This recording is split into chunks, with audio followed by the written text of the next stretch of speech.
I want you to imagine something for a second. Imagine someone walks up to you and they hand you a completely blank, just a massive sheet of paper, and they give you a single, seemingly impossible instruction. They tell you to draw the bottom of the ocean. And, not just sketch some conceptual artistic interpretation, mind you. You were being asked to accurately map the actual physical reality of the seabed. Right, like every mountain range, every sprawling plain, every jagged canyon. And here is the impossible catch to all of this. It's a place that no human eye has ever actually seen. I mean, it's a realm of our planet where sunlight has literally never reached. It really sounds like a thought exercise designed to frustrate a geography student or something. But for almost all of human history, that was the literal situation humanity found itself in. I mean, to put this into a rather humbling perspective, up until the mid-20th century, we actually possessed better, more highly detailed maps of the visible side of the moon than we did of the two-thirds of our own planet that just happens to be covered by water. I always find that statistic so staggering. We could look up, right, and we could map these lunar craters through telescopes with this incredible precision, but we had absolutely no idea what was happening 10,000 feet beneath the hulls of our own boats. Exactly. And human nature, as they say, abhors a vacuum. Because the ocean floor was this massive, inaccessible blank spot, the scientific community just sort of filled that void with assumptions. Yeah, and those assumptions were incredibly uniform, weren't they? Like the overwhelming consensus, the muddy misconception, if you want to call it that, was that the seafloor was just a monotonous, flat plain. Yes, that was the prevailing logic, and it was actually quite straightforward in their minds. Scientists believed that for billions of years, sediment from the continents had just been washing into the oceans. Mud, dead marine snow, various debris. It's this constant raining down of dirt. Right. And over geological time, the thought was that all of that falling debris should have accumulated to fill in any valleys or depressions. So it would create this featureless, gently sloping plain of mud that was just lying dead in the dark. But, well, we've spent the past few weeks pouring through a massive stack of sources to understand how that myth was broken. We're pulling from historical geological journals from the 1950s, Columbia University's archival records, some declassified Navy bathymetric data, and these really fascinating retrospective essays written by the cartographer who actually did the breaking. Because today's deep dive is an exploration into the life and, honestly, the utterly painstaking work of Marie Tharp. A woman who was armed with nothing more than tens of thousands of raw numbers, some fountain pens, a few rulers, and a drafting table. Okay, let's unpack this, because this isn't just some quirky historical anecdote about making a map. We are talking about the uncovering of physical proof for what was, at the time, a highly controversial, heavily ridiculed scientific theory, which is continental drift. Oh, absolutely ridiculed. And it is the story of fighting against a deeply entrenched scientific establishment, an establishment that was so dismissive of this groundbreaking evidence that they quite literally waved it away as, quote, girl talk. The stakes, they could not have been higher. The map that Marie Tharp was destined to draw would eventually force an entire scientific discipline to rewrite its textbooks entirely from scratch. It's wild. So as we navigate this today, we're going to explore how the absolute biggest aha moments, the paradigm shifts that change how we understand reality itself, they so often originate from the people who have been pushed to the very edges of the room. Yeah, and to really understand how someone could accomplish this, how someone could visualize the invisible with such accuracy, we first have to understand the specific lens through which Marie Tharp viewed the world. We really need to look at her early life, starting in Michigan in the 1920s. Because she was unwittingly training for this impossible task from childhood, right? Her father, William Tharp, was a soil surveyor for the United States Department of Agriculture. Now, I always assumed a soil surveyor just took dirt samples to see if it was good for planting corn or something, but it is much more three-dimensional than that, isn't it? Oh, much more. A soil surveyor in the 1920s and 30s was essentially traveling the country, creating maps of the subterranean world. They weren't just looking at the topsoil. They were taking core samples to understand the layers, the horizons, as they call them, of the earth beneath our feet. Like how deep the clay goes before you hit bedrock, that kind of thing. Exactly. They had to understand how water moved underground, how different rock layers degraded into clay or sand over time. Fundamentally, they were taking isolated points of data, a hole dug here, another hole dug 50 yards away, and interpolating what the continuous invisible earth looked like between those two separate points.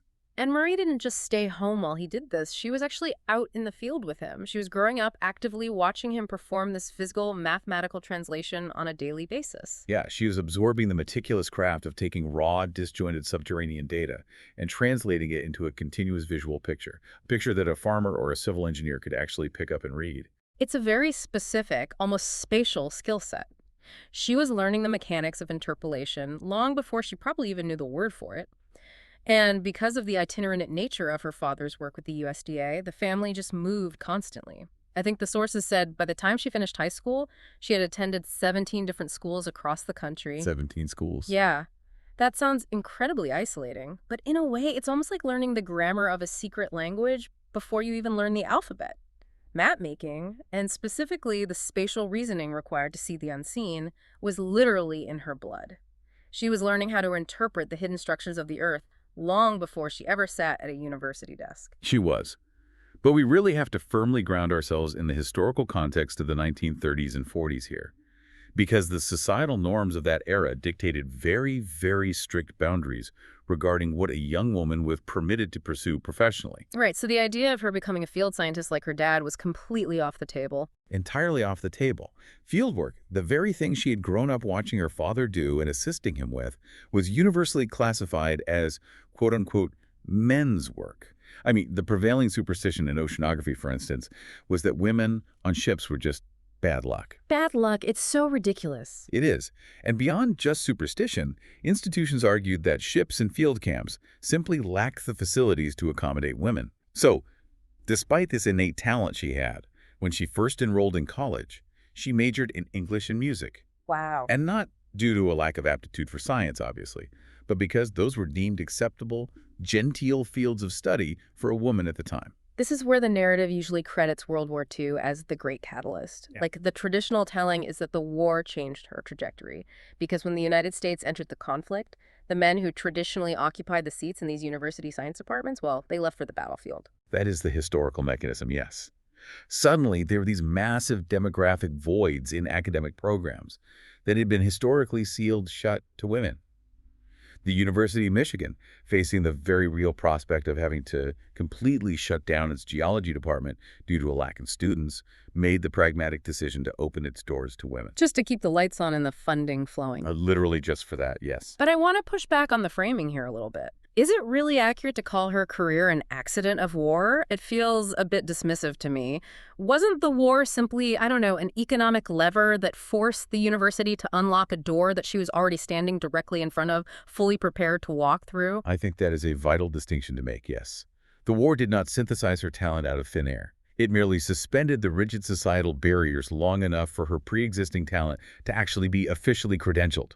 And she seized that opening with aggressive ambition.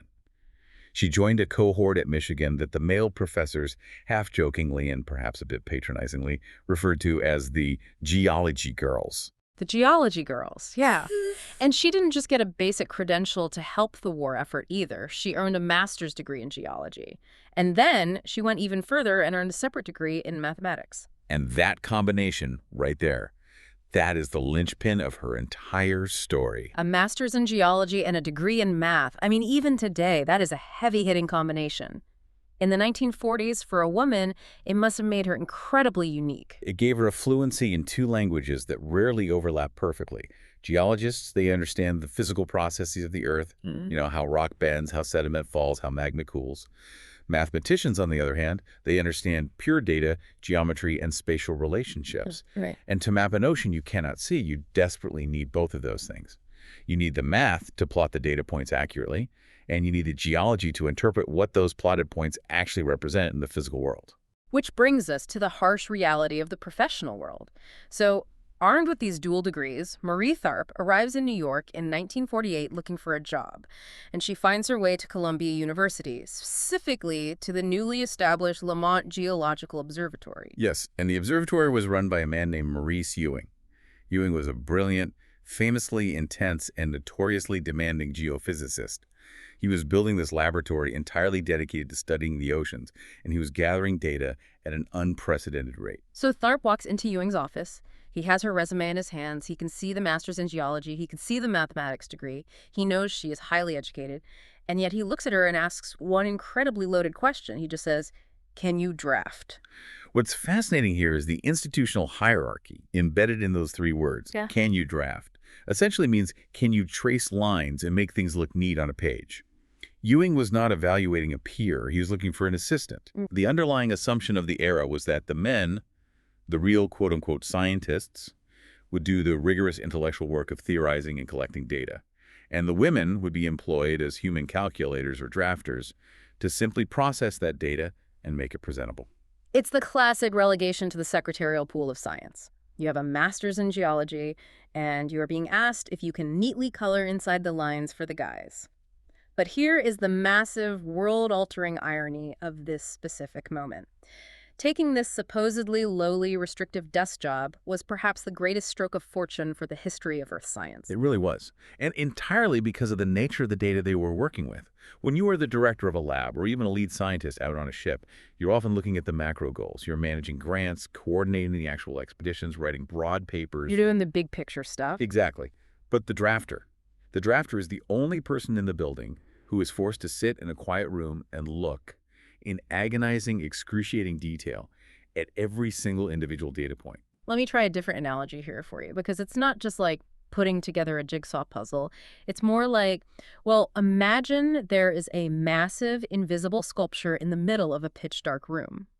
You are hired by a team of scientists to figure out its shape, but you aren't actually allowed in the room. Okay, I like where this is going. The men in the room are just throwing ping pong balls at the invisible sculpture in the dark, and they're timing how long it takes for the balls to bounce back to them. They hand you a list of thousands of times and directions. They don't know what the sculpture looks like at all. They're just throwing the balls. You are the one who has to sit at a desk, plot every single bounce, and slowly realize, oh my God, this is a statue of a horse. That is a phenomenal way to visualize it. And to really understand the magnitude of the horse she was discovering, we have to look closely at those ping pong balls, which is the specific technology Ewing's lab was using to gather this data. Right, because this is the late 1940s and early 1950s. We're post-WWII. How exactly were they getting the numbers she was supposed to draw? Because prior to this, mapping the ocean just meant throwing a lead weight on a rope over the side of a ship and seeing how far down it went, right? Precisely. For centuries, the standard method was just a lead line. You literally drop a weighted rope, wait for it to hit the bottom, haul it back up, and measure the wet rope. That sounds agonizingly slow. It was. You might get one depth measurement every few miles if you're lucky. But WWII accelerated a breakthrough technology, which was echo sounding, or sonar. Okay, so how did this new generation of echo sounding actually work in a geological context for mapping the ocean? So a research ship like the Vima, which Columbia operated at the time, would sail across the Atlantic. Mounted on the hull of this ship was a transducer. It basically sends a powerful pulse of sound, a ping, straight down through the water column. The sound wave travels to the seabed, hits the mud or the rock, and a portion of that acoustic energy reflects back up to a receiver on the ship. Sounds simple enough in theory. Conceptually, yes, but practically it is a mathematical nightmare. Because you aren't just measuring time. You have to calculate the speed of sound in water. But the speed of sound of the ocean is not a constant number.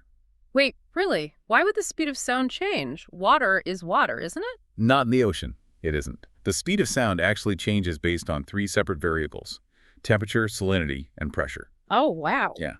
The surface water is warm, but the deep water is freezing. Salinity changes depending on evaporation rates or if there are nearby rivers emptying out. And pressure, obviously, increases massively the deeper you go. If you just assume a constant speed of sound, your depth calculation could be off by hundreds or even thousands of feet. Okay, so when the ship brings the data back, Marie Tharp isn't just plotting a simple time equals distance equation. She is having to account for the actual physical properties of the ocean itself just to get an accurate depth for a single point on that map. Exactly. And she is doing this for continuous streams of data. The ships would run these echo sounders 24 hours a day, just constantly pinging the bottom. The output was this continuous strip of paper called a fathogram that was covered in squiggly lines representing the returning echoes. And this really highlights the strict division of labor in the Lamont lab, doesn't it? Because her primary research partner is this young, ambitious geologist named Bruce Heezen. And Bruce is the one out on the Vemma. He's out there on the water, battling the elements, fixing the equipment when it inevitably breaks, and collecting these miles and miles of fathograms. Right. And Marie Tharp remains completely landlocked. She is strictly forbidden from setting foot on the research vessels. Which is just staggering to think about. The very person who is meticulously creating humanity's first true portrait of the ocean floor, the literal cartographer rendering this alien landscape, was physically barred from ever visiting the site where her data was collected. She had to build her picture of an entirely new world using only the numbers that Bruce Heezen brought back to her basement office in New York.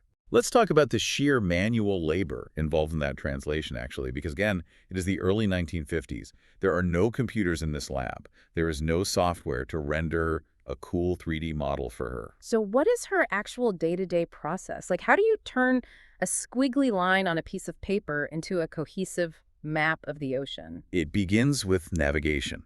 Before she can even plot a single depth, she has to know exactly where the ship was when it took that sounding. I didn't even think of that. GPS doesn't exist yet. So Yeah. how did they know where they were in the middle of the Atlantic? They used celestial navigation, mostly, and a new, relatively primitive radio system called LORAN. But the thing is, ships drift. Ocean currents push them off course constantly. So Tharp first had to calculate the ship's actual track across the ocean, meticulously adjusting for estimated drift. That sounds exhausting. Oh, it was. Once she had the ship's path drawn on a massive sheet of paper, she had to take the depths from the fathogram, perform all those mathematical corrections for temperature and salinity we talked about, and then manually plot that depth at the corresponding coordinate along the ship's track. Point by point by point. Yeah. For thousands of miles of ship tracks. Tens of thousands of points.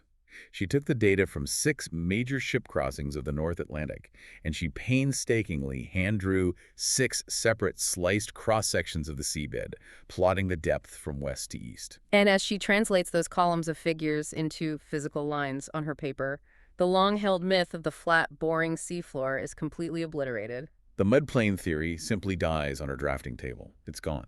As her profiles take shape, this incredibly violent, dramatic landscape emerges from the math. She starts seeing massive underwater mountains that completely dwarf the Alps. She sees plunging canyons that are deeper than the Grand Canyon.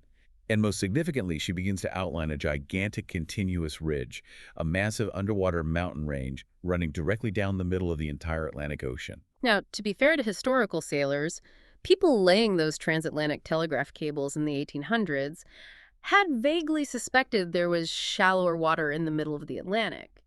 But no one had ever truly mapped it, and absolutely no one understood the sheer scale and violence of the topography. True.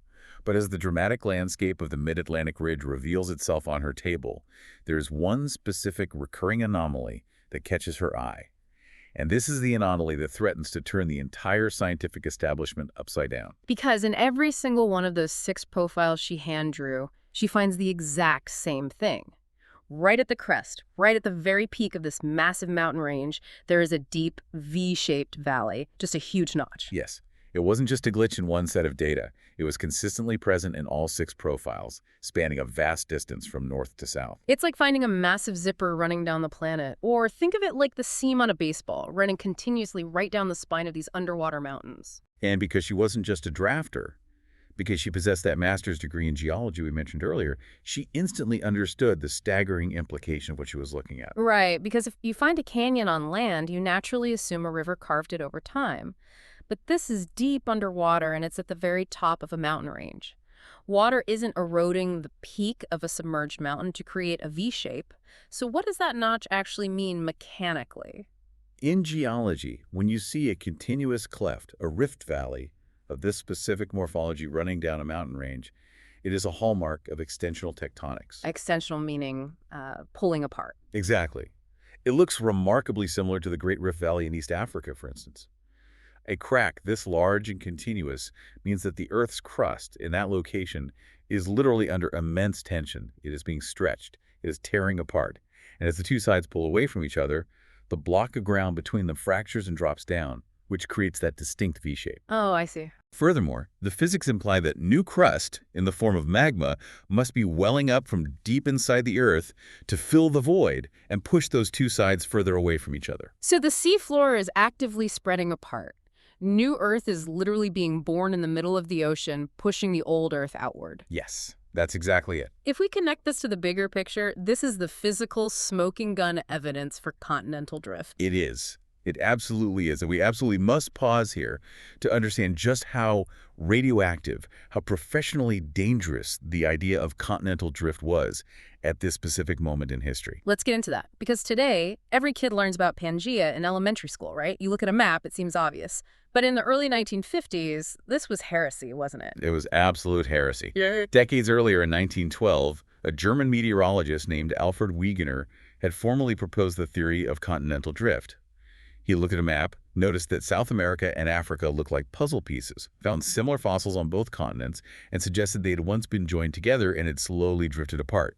And how did the scientific establishment react to Wegener's idea back then? They crucified him. I mean, the reaction was vicious. The absolute rating dogma of geology at the time was that the continents were permanent fixtures. They were immovable blocks of stone. But wait, if they thought the continents never moved, how did they explain mountains? Like, how did the Himalayas get there if India didn't smash into Asia?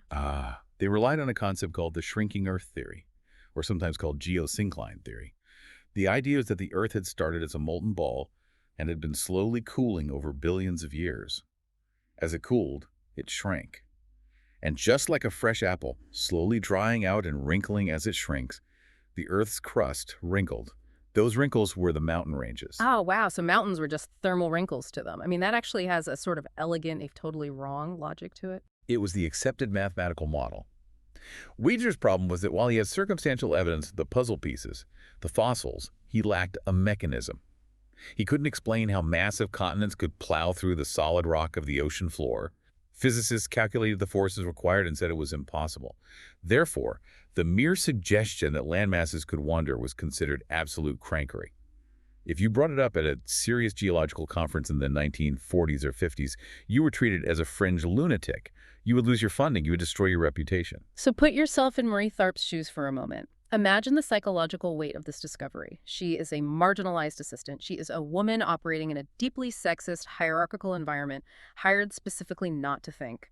She is sitting completely alone at a drafting table in a basement, and she realizes that the numbers she has painstakingly plotted prove that the most ridiculed, laughed-at idea in modern science is actually correct. The isolation must have been profound. She intimately knew the implications of that crack in the world. So what did she do? She doubted herself.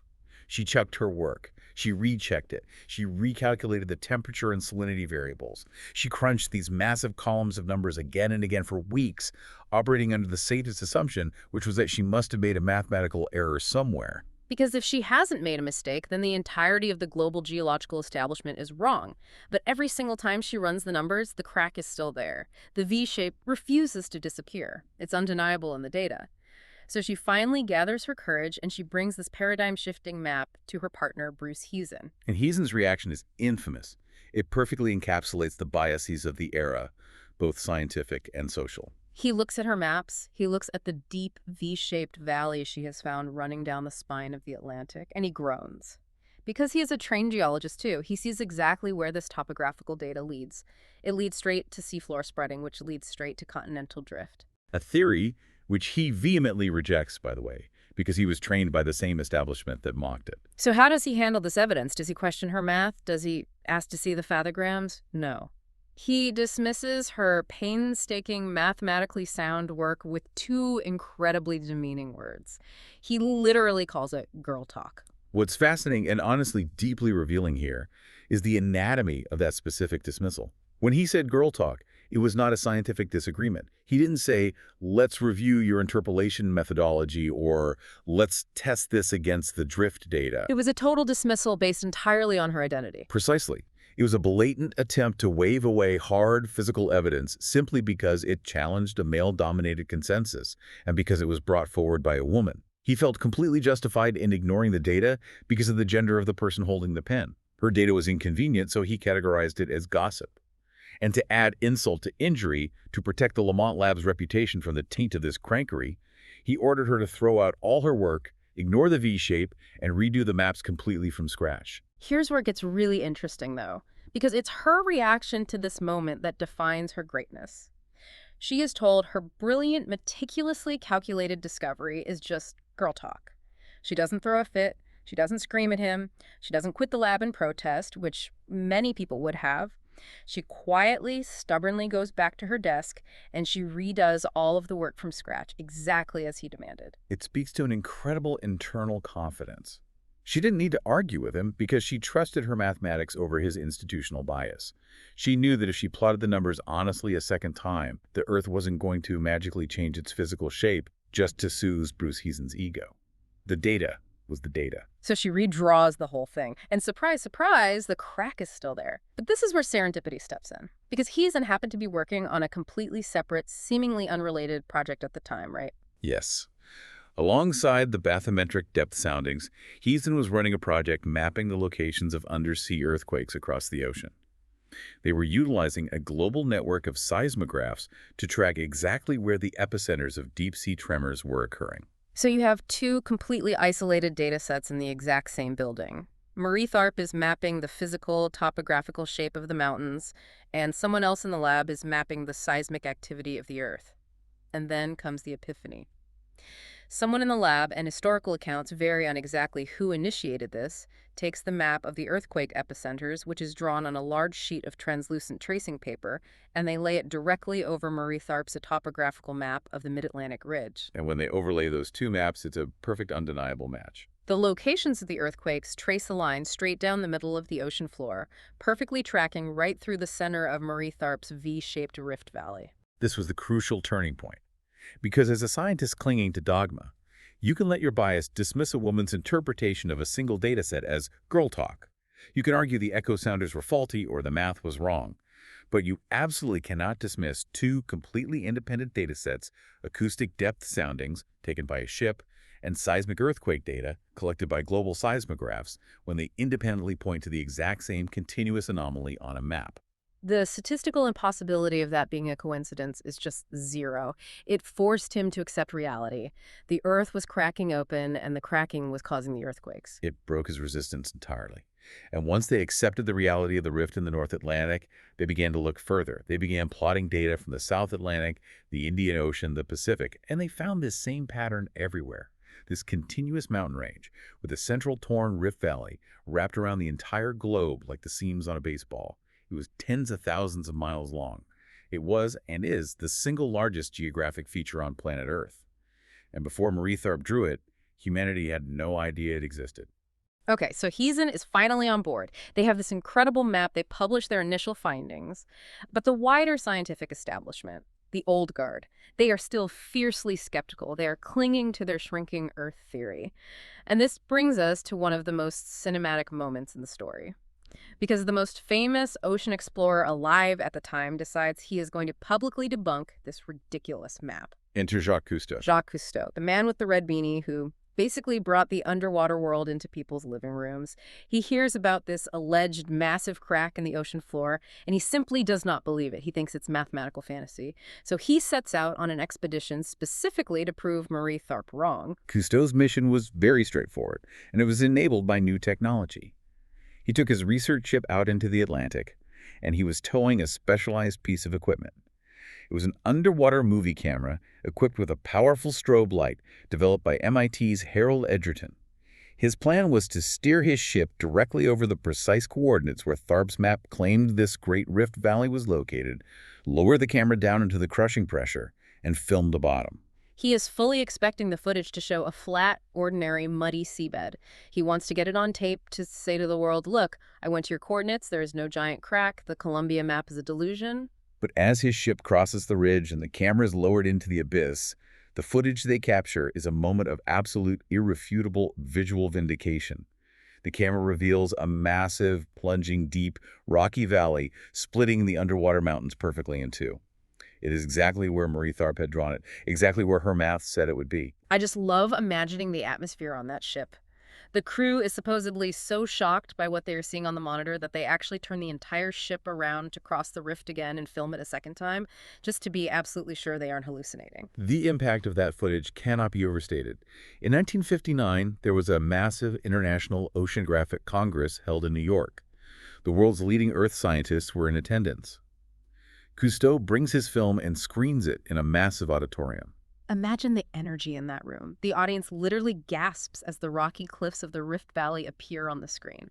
They start shouting for him to rewind and play the footage again. It's a standing ovation for a geological feature, because you have to realize the monumental feeling of this moment. They were watching hand-drawn, theoretical math, calculated by a woman sitting at a desk in a basement, being transformed right before their eyes into undeniable visual reality. That moment at the Congress essentially marked the death knell for the old dogma. Tharp's map, visually confirmed by Cousteau's camera and supported by the earthquake data, became the foundational stone for what would quickly evolve into the theory of plate tectonics. Plate tectonics, the grand unifying theory of the Earth. Exactly. To put it in perspective, plate tectonics is to earth science what the theory of evolution is to biology, or what the theory of relativity is to physics. It is the macro framework that suddenly explains everything that previously seemed disconnected. It explains why earthquakes happen where they do, why volcanoes thumb in the ring of fire, how mountains are pushed up when plates collide, and yes, how continents drift across the globe on these massive conveyor belts of crust. It unified the entire field of geology. And it was all built on the spatial foundation that Marie Tharp painstakingly drafted. This raises an incredibly important question then. If Marie Tharp's map fundamentally changed the foundation of Earth science, if her eye caught the rift, if her stubbornness survived the girl talk dismissal, why was her name buried in obscurity for literally decades? Why isn't she a household name like Newton or Darwin or Einstein? It is a dark reality of how the scientific establishment operated, and, well, sometimes still operates, regarding credit and hierarchy. In the immediate aftermath of the discovery, she was subjected to an almost complete erasure from the official record. When the groundbreaking work was published, it was Bruce Heezen's name that led the papers. He was the one invited to give the prestigious lectures. He was the one who traveled to the international conferences to present the findings. He just became the public face of her discovery. Yes. On several of the most key scientific papers published during those crucial years, Marie Tharp's name doesn't even appear as a minor contributor. She was entirely omitted from the citations. Which is just maddening to read about. And then the internal politics of the Lamont lab made things even worse for her. It became incredibly toxic. The director of the lab, Maurice Ewing, the same man who initially hired her as a drafter, eventually has a massive, bitter falling out with Bruce Heezen. They have this huge, ego-driven feud over data access and credit. But Ewing has a problem. He wants to punish Heezen, but he can't fire him because Heezen has achieved academic tenure. So, unable to fire the man he is actually angry with, Ewing fires Marie Tharp instead. It is so incredibly unfair. She gets caught in the crossfire of male egos. She gets fired from the lab, so she is forced to work from home. She has to be funded quietly through Heezen's external grants, still sitting at a drafting table in her house, still doing the meticulous work of mapping the global ocean, but remaining completely isolated and largely invisible to the scientific community.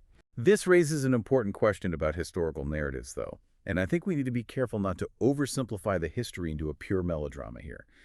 It is very easy to paint a simple villain narrative, with Heezen as the manipulative man who stole her glory. But the reality of their relationship was much more complex and much more symbiotic. Okay, let's explore that. Because they didn't just part ways after the initial discovery. They didn't sever ties. They continued to work together for decades, didn't they? Yes, they maintained a genuine, albeit deeply tumultuous, 30-year collaboration. They fought constantly. They had massive screaming arguments over the data, the interpolations, and the interpretations. But they also worked brilliantly together. He was the relentless, charismatic collector of data out on the oceans, navigating the politics of academia to get the funding. She was the brilliant, solitary interpreter of that data back on land.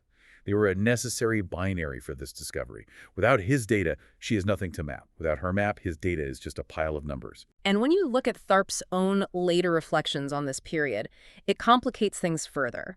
When journalists or historians eventually asked her about this egregious lack of credit during the prime of her career, she didn't express bitterness. She basically claimed that she was just too busy mapping the bottom of the ocean to worry about who was getting the glory. Which leaves us to ponder her true mindset. Yeah. Was that a statement of genuine scientific serenity? A pure transcendent love of the work above human ego? Or was it a necessary psychological survival strategy? When you're trapped in a systemic structure that offers you absolutely no other options to do the work you love, perhaps minimizing the pain of being ignored is the only way you can keep going. If you let the injustice consume you, you stop drawing the map. And she wanted to finish the map. It's probably a bit of both. You have to construct a narrative where the work is what matters, because if you dwell on the inequity, it would just eat you alive. But they did keep working together, right up until the tragic end. In 1977, Bruce Heezen suddenly died of a heart attack. And the irony of his death is profound. He died aboard a nuclear research submarine, the NR-1, exploring near the very mid-Atlantic ridge that they had discovered together. Following his sudden death, Tharp was left to finish their ultimate masterwork alone. And she did. She collaborated with a famous Austrian landscape painter named Heinrich Baran to create the visual culmination of her life's work. They completed the very first comprehensive, full-color map of the entire world ocean floor. And this time, when that iconic map was published in 1977, it was rightfully published under both of their names. And slowly, the world did start to catch up. The honors were delayed by about half a century, but they did eventually arrive. The Library of Congress honored her as one of the greatest cartographers of the 20th century, placing her work alongside the rough drafts of the Declaration of Independence. The U.S. Navy actually named an oceanographic survey ship after her, and she lived just long enough to see her name finally and permanently attached to her monumental achievement before she passed away in 2006. It is a profound legacy, finally recognized after a lifetime of quiet labor. So what does this all mean?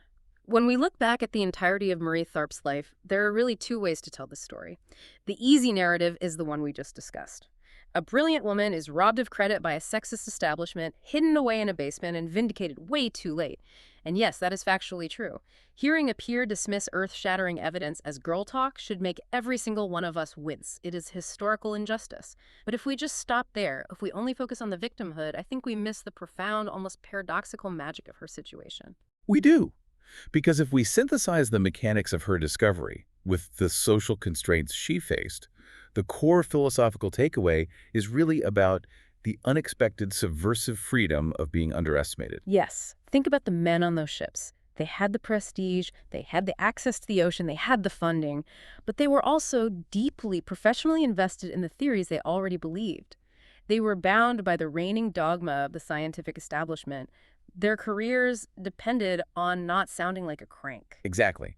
Because Marie Tharp was stuck at a desk, because she was considered just an assistant, performing menial drafting tasks, and because she supposedly wasn't allowed to do the thinking, nobody bothered to police her thoughts. Nobody was looking over her shoulder telling her what she was or wasn't allowed to conclude from the numbers. Her marginalization was her superpower. That systemic underestimation granted her an immense, untouched intellectual freedom.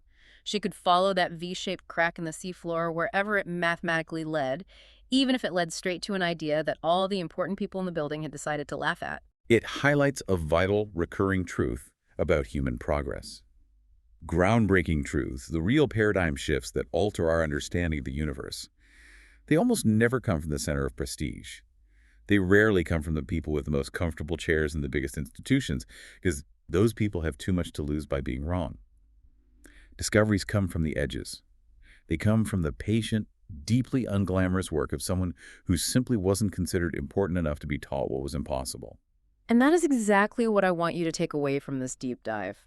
Because it is so incredibly easy to think that we have the world figured out today. We look at our GPS and our satellite imagery and assume the map is complete.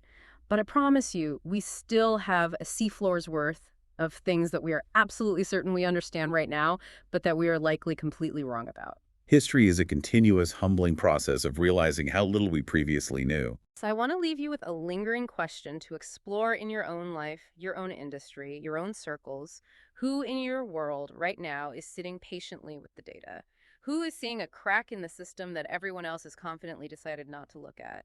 What new, world-altering picture of reality is being drawn today, right under our noses, by someone who was told to just sit in the corner and keep drafting?